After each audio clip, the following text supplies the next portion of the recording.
Against Hog Rider, play your NATO 3 tiles above the King Tower before the Hog enters the radius. Apply the same principle against the Lumberjack.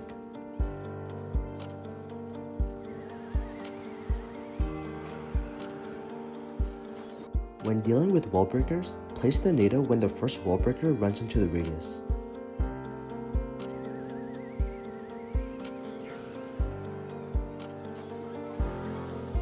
Against the Royal Ghost, play your NATO a little bit sooner to avoid any damage on your tower as the Ghost is a smaller unit.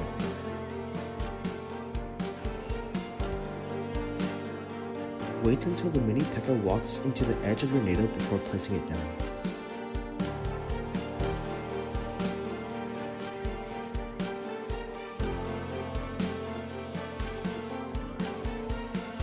The only way to get King Tower activated against the baby dragon is if it's